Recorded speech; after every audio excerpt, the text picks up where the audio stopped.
Ассалаумағалейкум. Енді біз кешке қарай келдік. Бүгін күні бой дайындық жасадық.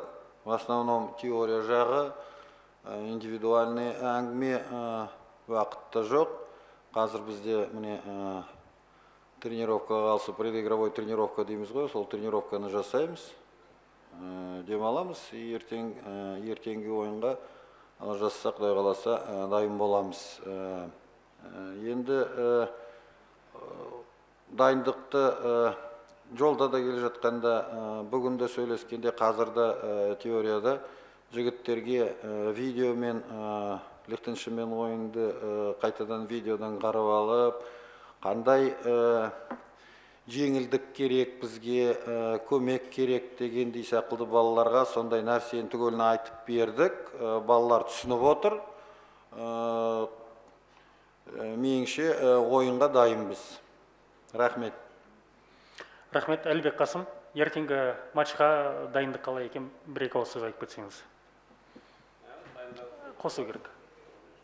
Жақындатып қосу керек. Дайындық өте жақсы. Біз кеше келдік, бүгін теория болып бізде. Соперникті қарадық. Келесі ойынға меніңше барша күшін саламыз жеңу үшін. Әріптестер, сұрақтарыңыз болса?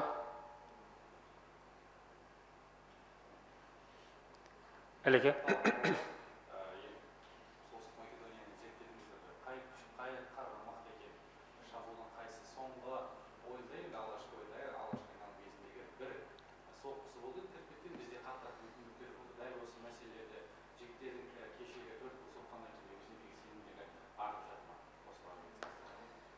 Рахмет. Біз ол жағын былай кішкене шештік. Өткен ойынды біз ұмытып отырмыз. Не Македониямен үйде ойнаған, не мына Лихтеншеймен. Неге десеңіз, біз Лихтеншеймен ойнадық, Македония Бельгияда Бельгиямен ойнады. Енді мына командада әрине ертеңгі ойын әлем чемпионатына шығатын ең сол ойын болайын деп тұр ғой. Сол жағынан енді біз ештеңені былай ойымызға түсірмей, түгелін түсініп отырып, жігіттермен келістік. Өз ойынымызды ойнаймыз. Бізге де ұпай керек. Біріншіден ел үшін ойнаймыз, жанкүйерлер үшін ойнаймыз. Бізде қазір мынандай момент болып жатыр, кішкене енді перестройка дейміз ғой. Ол да кішкене бізге көмек жасау керек. Бірақ біз де түсініп отырмыз, қандай давление, қандай мандраж Македонияда болады. Ол да бізге қолға ойнау керек. Бірақ біріншіден мен ойымша, тренерский штаб бойынша балалар да түгелін түсініп отыр, көріп отыр. Бізге өз ойынымызды көрсету керекпіз. Талғат Мауралы, ертеңгі матчқа бүкіл футболшылар сақадай сай тастүйін дайын ба? Бүгін тренировкада қаз көреміз. Сосын енді біз докторский персоналмен түгеліміз сөйлестік. Құдайға шүкір дайындап жатыр. Бүгін тренировкадан кейін тағы да сөйлесеміз. Енді Алла жазса түгел дұрыс болса, ертең таңертең ғана шешеміз, қандай денсаулық, қандай кімде жарақат. Онша көп жарақат Құдайға шүкір жоқ. Рамазан енді кішкене несі бар, енді сәл жарақат. Соны көреміз, бүгін тренировкада қалай болады екен. Бұлай түгелі орында, түгелі дайын болып тұр. Құдай қаласа түгелі дұрыс болу керек. Айбек Намазбаев.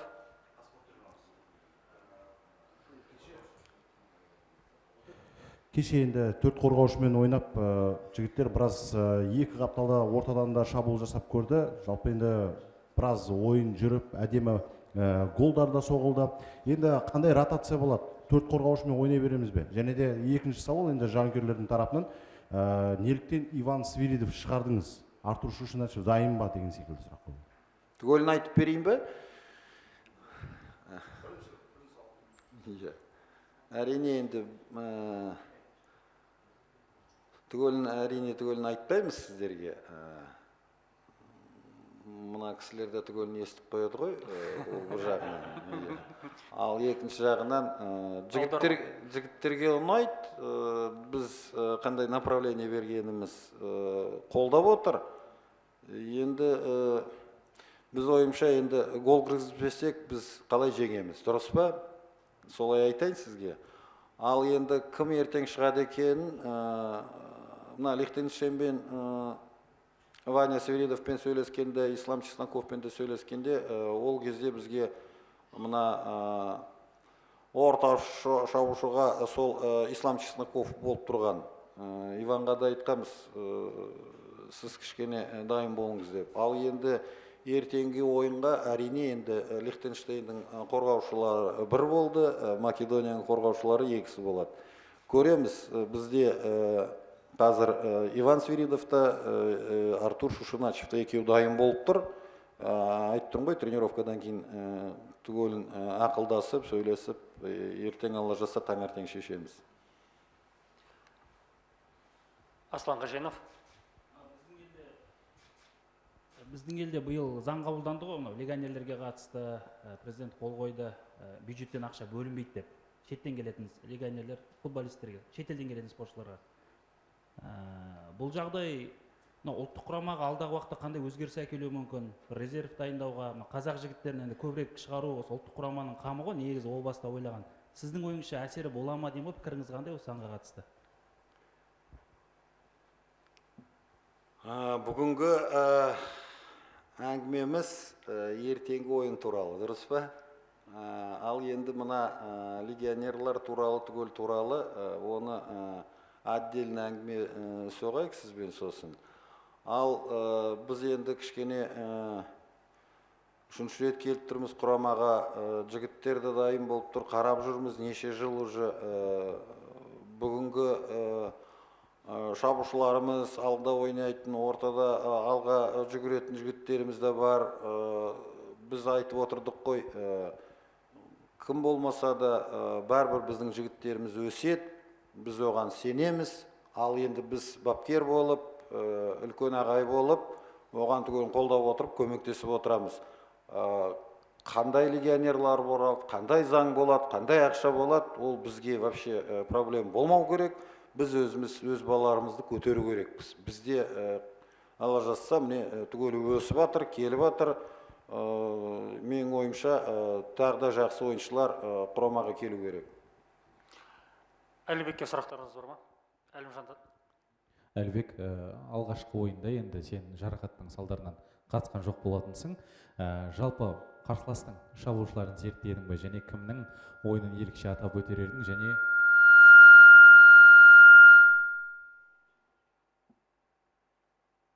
және енді мынау таңғажайып әлемге кететін болсақ, Суперменде криптонит бар ғой, оған қарсы не қылатын, сол сияқты ертең шабуылшыларды қалай тоқтатасың?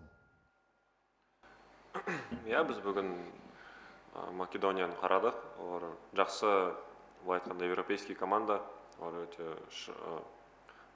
физический кондицияға келсек өте үлкен, жақсы жүгіреді бәрі. Соған енді бәріміз бірігіп жақсы результат көрсету үшін бәрін саламыз. Біз оның бәрін, бас бапкер бәрін көрсетті, бізге бәрін жеткізді. Соған енді біздің енді бәрінің полияда көрсетуіміз керек. Рахмет, әріптестер. Кезекті онда македониялық журналистерге берсек, сұрақ болса, мархабат.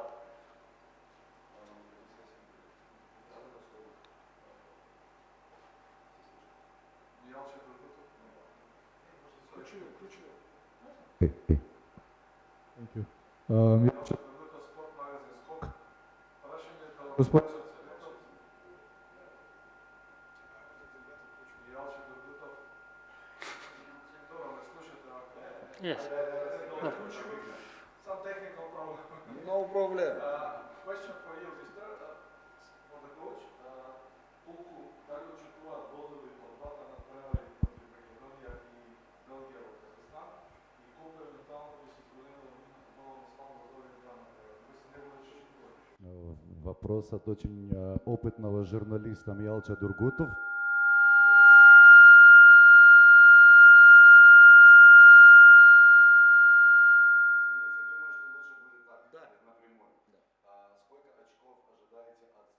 Следующих два матча с Македонией и с Бельгией, и как считаете, какой прогресс, сборная Казахстана может ли показать себя более, в в хорошем состоянии на поле.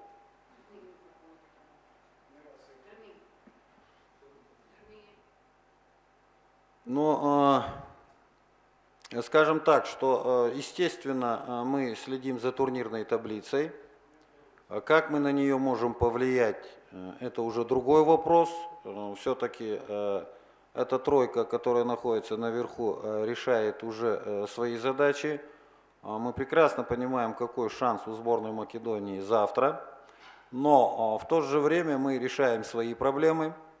Мы никак не убираем со счетов важность результата заработанных баллов в турнирной таблице. Нам они просто необходимы тоже как воздух для нашей же уверенности и для радости наших болельщиков и для нашего народа.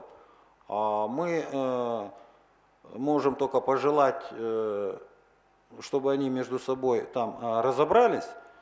Но в то же время мы до ребят донесли, что наша основная задача сейчас, естественно, каждый матч играть на победу, потому что цикл уже подходит к завершению. Ну и, соответственно, во главу мы ставим структуру, командные взаимодействия и стабилизацию тех моментов, которые мы проходим. И наиважнейшим моментом является то, что в первую очередь мы играем для нашего народа, для наших преданных болельщиков, чтобы такие минуты на таком уровне позитива и положительных эмоций было больше для наших болельщиков. Поэтому мы настраиваемся на максимальное количество баллов, которые должны заработать в этих двух оставшихся матчах.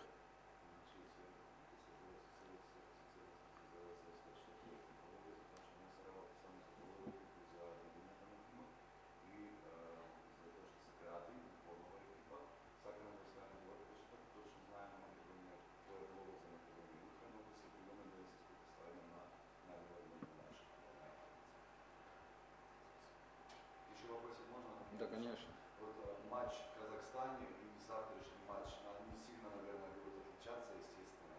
Вот там, я предполагаю, в Казахстане было достаточно шансов для домашней сборной.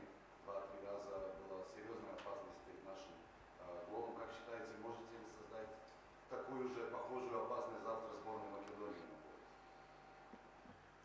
Ну, мы тоже эти моменты разбирали, и поэтому мы очень рады тому, что те моменты и исполнительское мастерство наших ребят наконец-то выстрелило. Поэтому, как вы правильно заметили, было очень много подходов, что в матче с Македонией, что в матче с Уэльсом, в домашних играх, когда мячу практически было некуда деваться, но в какой-то момент исполнительское мастерство голкипера, в какой-то момент штанга, в какой-то момент перекладина, и мяч не шел. Ну вот в домашней игре с Лихтенштейном, Кудайга шукур, то, что нужно было, залетело, и мы не хотим останавливаться на этом, и ребята почувствовали вкус таких эмоций после забитых мячей, они прочувствовали на себе, как болельщики соскучились по голам. И, конечно же, мы будем стремиться к тому, чтобы как можно больше в этих двух оставшихся матчах забить мячей. Все-таки забитые мячи – это и есть вся красота и зрелищность футбола в целом. Спасибо большое. Әріптестер, көп рахмет. Осымен Қазақстан ұлттық құрамасының баспасөз мәслихаты аяқталды. Ертеңгі матчта кездескенше. Көп рахмет. Рахмет.